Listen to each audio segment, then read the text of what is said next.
Welcome to the third installment of this video series, where we'll explain all the changes that are arriving to the game. As you know, we recently announced that Raiders of the Broken Planet is now called Spacelords, and it is free to play. But today we'll focus on the new advancement system, the new rewards, and features. And to that end, I have Joan right here with me from the Mercury Steam Design team. Hello, Joan. Hello. Well, let's start with the new advancement system. But as it is quite extensive, we're gonna go step by step. Fine. Okay, let's explain the narrative advancement. From now on, the missions will unlock on a different way.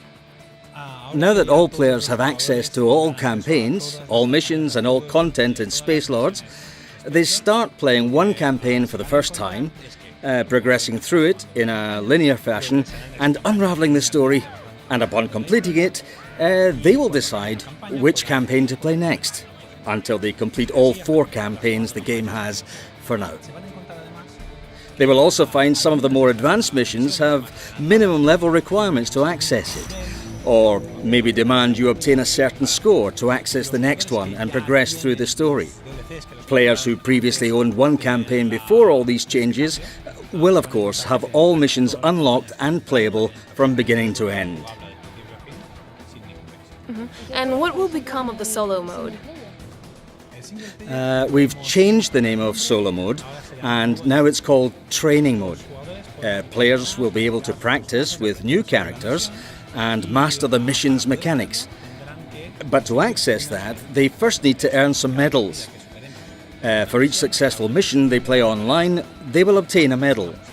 Once they get 5 medals for one mission, we will unlock training mode for that mission. But there is one more feature to enjoy the adventures. As the players progress through the missions, they will unlock the mission's prologue and epilogue that they could watch again in the new cutscene mode, where we can select each cinematic scene and watch it again offline without anyone skipping it. Let's now talk about the new reward system. How does it work? The adventure mode, that grid featuring all the missions over the Broken Planet, will have a whole new dimension. Now each mission includes some extra rewards the players will be able to claim.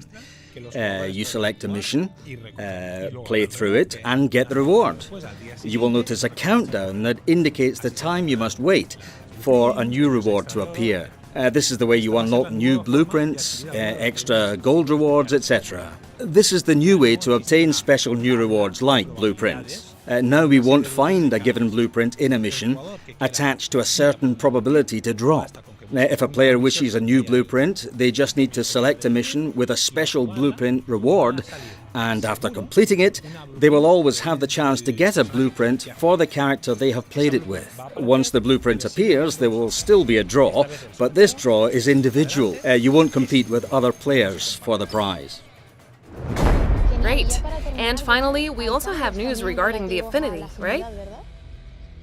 Yes, the blueprints we were referring to before won't require affinity to a raider or antagonist to be built anymore. We will be able to build any blueprint we obtain independently of our affinity. On top of that, we have also introduced a little change to the antagonist mode. From now on, players won't be able to play as antagonists until they have attained a certain level. We think that the experience of playing against an antagonist in Raiders core, and it is interesting and unique, but playing as the antagonist requires a bit more understanding of the game. We want the players to be more experienced as Raiders before throwing in their lot as antagonists. Perfect. Thank you so much, Joan, for explaining everything about the new advancement and reward system. We hope you have found this video interesting, and if you have any further question or doubt, you can ask us through social media. As always, see you on the Broken Planet. Bye.